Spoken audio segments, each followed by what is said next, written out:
my breakfast this morning. It's not much. I just have a bagel with some butter. Could there be any more butter on this, you guys? I'm disgusting, but I love it.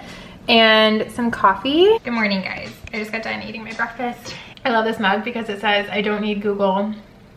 My wife knows everything. Corey and I got this together, actually. I feel kind of sick. I don't know if it was because I had too much butter on that bagel or if it's because I'm having way too much coffee this morning. This is the first time I've felt like this in a while. I feel like nauseous. No, I'm not pregnant. I don't think I am. Let's talk about that. So I am, let me look at my app. I've been using Ava and Kindara together. So I'm going to my cycle. I am on cycle day 4. So I'm still too early to take a pregnancy test. I did confirm ovulation. You guys know I was worried about having PCOS. I'm obviously still going to go to my doctor with the info and ask for testing to confirm PCOS, but I'm hoping that I can get pregnant before I do all of that. And this is actually my first month temping and tracking my temperature since 2016 when I got pregnant with Brody. It's been about 3 years, I mean 2.5 years since I've charted my temperature, so essentially have not confirmed ovulation in 3 years. And I do take OPKs, but when we were trying all last year, I never temperature charted. I just took OPKs, and that's not, if you guys know about trying to conceive and fertility and stuff, you know that OPKs are just kind of like one of the tools to help you confirm ovulation. They can't really confirm if you're ovulating because all that simply shows you is just your body having an LH surge, gearing up to ovulate, but some women can have a surge and then not release an egg and not ovulate. I am happy that I have confirmed ovulation. Like I said, I'm on cycle day 4. No, I'm on 4 DPO. The only thing that's kind of discouraging to me is how low my temperatures are. I know that I'm doing skin temps because Ava measures her skin temperature, so I need to just remind myself that it's just because these are skin temperatures, but typically I have way higher like temperature marks, or at least I did in 2016. So talk a little bit about how I've been feeling, but I actually, let me know if you guys would like me to film this type of video. But I've been watching 2-week wait videos. I actually saw Kendra Atkins talk about them when she announced that she was pregnant with her now son. She hasn't delivered yet, but she has 2 twin girls. But she was talking about 2-week wait videos that she was watching them. And I didn't know that there were videos like that on YouTube. So I started searching them and I find them so interesting. Basically what I would do is I would keep track of all the symptoms that I'm experiencing and how I'm feeling.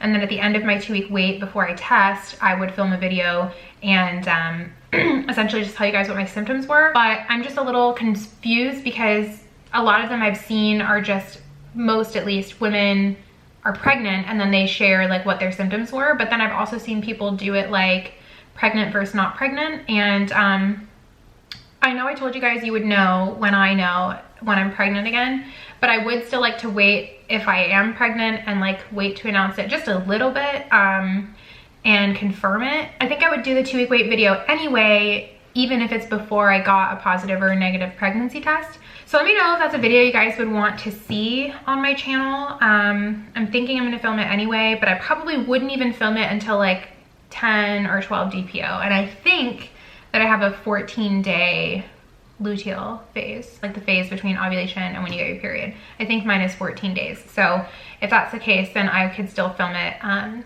with enough time. But the main things that I've been experiencing right now are like the worst nightmares. I think I have it written down. So the last 4 days, it started 1 DPO. Not even the worst, just like really vivid dreams.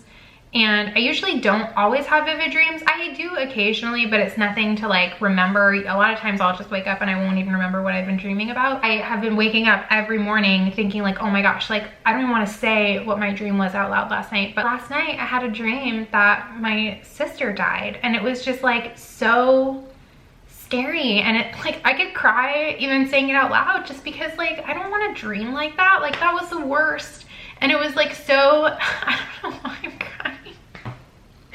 It was just like such a nightmare, and I was like trying to get to her when I she was hurt and she was in the hospital, and I was like trying, and like every time I would try to go to her, I would get like stuck, or like something would happen with my car.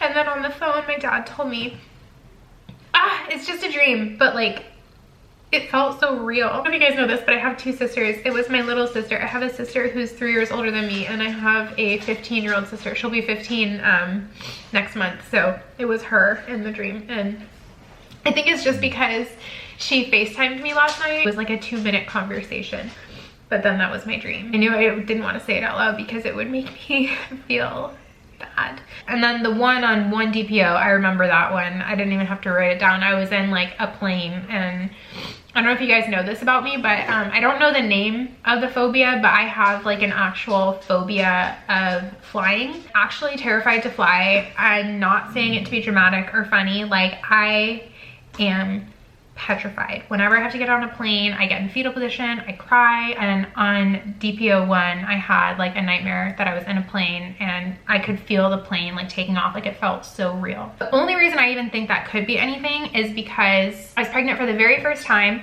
I was on birth control that month, and I was not planning to get pregnant. Corey and I had just gotten engaged, and I was working a lot, and I didn't notice that my period was late. I was actually like 2 weeks late, and I didn't even know. Like, that's how stressed and busy I was. I remember I had this dream one night that I was driving my usual route to work. It felt so real. I was on a really busy highway, and it was the exit that I always take to get to work. And I was in this like really vivid car crash with my mom, and I felt the glass breaking on my body. I tasted the blood in my mouth. I heard the glass crashing and breaking and the car like crunching, and I felt like the heat of like the blood on my face. Like, it was so vivid, you guys. Like, it was the most terrible, like horrific dream. And I remember thinking like, that is not normal. I do not dream like that. And then when I had that dream, I realized I was like on my way home from work, got a pregnancy test from Walmart on my way home, took it, and it was positive right away. Since we're on the topic of trying to conceive, I will talk to you guys about something that I plan to do. I was gonna make this into a separate video. I might still do it when I get all the stuff, but I've been doing some research. I came across something really interesting last night. It's something that I have never heard of, and I saw a couple women raving about it, and I thought I would share it with you guys in case any of you guys are TTC. I know a couple are, and I'm gonna talk more in depth about it in a video coming up my next cycle, because I really don't think that this cycle worked. Seed cycling is essentially you consume 4 different seeds in your cycle. The different seeds have different properties to them that help hormonal changes in your body going through your cycle. So for example, 2 of those seeds you take in the beginning of your cycle, in the beginning phase before ovulation. So like cycle day 1, so day 1 of your period, all the way up until you confirm ovulation, you consume those 2 seeds. And it's like a tablespoon of each seed a day. You could put it in a fertility smoothie. Then once you confirm ovulation, you switch to 2 other types of seeds, and then you consume those seeds from ovulation to the day of your period, or until you get a positive pregnancy test. Off the top of my head, I think it's like pumpkin seeds, sunflower seeds, flax seeds, and I don't remember the other one. Essentially, the idea is that these seeds have different properties and different ingredients in them. As you guys know, seeds and nuts are like super beneficial for your health. And really, it's just like, it's one of those things, like there's not enough empirical evidence on this out there, but there's just enough. It also can't hurt. Unless of course you're allergic to these seeds, then don't do this method. But it makes sense. I don't know why there aren't more empirical studies on it, but it seems very interesting, so I'm gonna give it a try. The seeds need to be freshly ground. If you guys have heard of seed cycling, leave it in the comments down below. Let me know your thoughts. It's not supposed to be one of those things that works right away. I saw one woman, she said she seed cycled for 2 cycles and got pregnant, and she had been trying over a year to get pregnant. Sorry if that was like so rambly, but you guys know I'm really interested in this stuff. So I'm gonna seed cycle. I will let you guys know when I start seed cycling, and I'll do a whole video on it if you guys are interested. And I think I'm gonna link an article down below in this video just in case if you guys would like to start your research on it now. I am making my famous chili. It is a family recipe. This recipe for chili is like the best. I love it. It's very basic and simple, but it's so good. Corey is obsessed with this chili. He asks me to make it all the time. I love it that much more that it is my Poppy's chili recipe. So I'm gonna do that now, and I'm gonna show you guys. And if you are looking for a new chili recipe, try it out and let me know if you like it. Got Mr. Riley right there.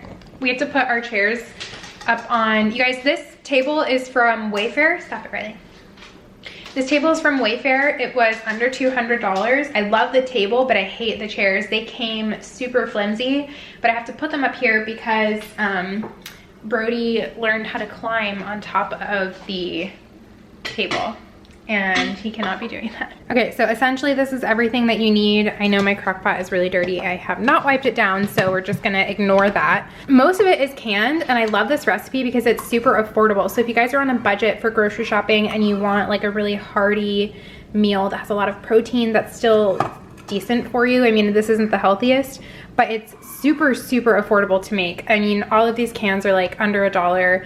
And then these spices you most likely will already have in your cabinet, and then you just need the ground beef, which is right here. I have it thawing out from this morning, and this was $5.74. So essentially this entire dinner costs less than $10. This recipe that I'm gonna show you will feed a family of 4 for at least 2 days. You could double this if you have a bigger family. What you'll need are 2 cans of tomato sauce. We use Publix. We just have one near us and we love it. But you need 2 small 15-ounce cans of sauce. You can do less if you like your chili more thick. We like it more saucy. So we do 2 cans of those, 1 can of light red kidney beans, and 1 can of dark red. 1 can of diced tomatoes. I buy the plain. I don't like buying the seasoned diced tomatoes because they have too much seasoning in them and they compete with the spices. So plain diced tomatoes, and then 1 small can of tomato paste. This is what I put in it. I put onion powder, garlic powder, and chili powder. So you can buy packets of chili seasoning. I just like to buy chili powder, and I do a ton of this. This is what gives it that chili taste. Now, these 2 are optional. My Poppy's recipe did not call for these. I add them, but essentially if you want a very, very mild chili, like no spice at all, this is all you need for seasoning. But if you are like my husband and you like it to have a little bit of a kick, you can add these 2 things. So I'm gonna do the smallest amount of crushed red pepper. This is very spicy. And we're also gonna add cayenne pepper. You can also do paprika, but we only have smoked paprika, and I hate the way smoked paprika tastes. It makes me wanna gag, and I think it tastes like hot dogs. First thing I'm gonna do is cook the ground beef. You just wanna cook it all the way through until it's all brown. And I'm gonna open all the cans and put all this in. All right, so when you're putting everything in your crock pot, I don't have crock pot liners, I prefer using them. The beans, I put everything in. There is that juice, you can drain it, I don't really care. So I just put the entire can in. It doesn't matter the order that you put all of this in because you're gonna mix it anyway. So you just wanna make sure you add all of your canned ingredients. It really doesn't matter if you add them before the meat or after. I just got done cooking the meat. You definitely want to drain your meat. If it has a lot of fat, I buy lean ground beef, so there really isn't much to drain at all. You want to add all of that into your chili, and then I go ahead and add the spices. So this is what it looks like all mixed up, and I don't measure out how much spice I put. I just kind of eyeball it. So I'm going to show you guys. And then you can kind of judge how much you want in your chili. Brody does not eat chili anymore, but if Brody was eating this, I would not do this much spice in it if Brody was eating it. Okay. So I don't know if you guys can see, but about as much as I put in of everything. It's definitely gonna make the color change a little bit. It'll make it darker. I'm gonna cook it on low for 7.5 hours. You can do like low for 8 hours or high for 5. The longer it cooks, the better it tastes. And then I'm just gonna add the lid. What I like to do is pull out a plate for the spoon. That way I'm not like dirtying a new spoon every time I stir it. And you can stir it occasionally, or you could just let it cook if you're going to work.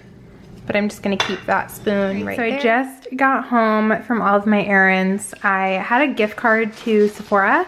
So I went ahead and used that, and then it was right next to a Whole Foods, and I needed 1 or 2 things. And then I also needed something from Target, which now I realize I probably could have gotten from Whole Foods, but it was cheaper at Target. So I'm gonna show you guys everything I got. I got all skincare, but I really didn't get that much, honestly, and I'm surprised at how cheap everything was that I got. So the biggest thing I wanted to get was a toner. It's by Lancome, and I can't pronounce this. It said the great thing about this is that it's super, super hydrating, so it's better if you have dry skin, and it also pulls impurities out of your pores. And then I came across this, I love Origins. I loved their body butter when I was pregnant with Brody. I loved their eye cream. So I'm gonna try this out. It's a retexturizing mask with rose clay. I believe this was like $13. This was $26, and you get 6.7 ounces. So that's a really good amount, especially since this is a toner. You really don't need a lot at all. And then I had 400 and something points. I didn't like anything else, but these were on their points. And whenever anything Glam Glow is part of like the reward system, I get it.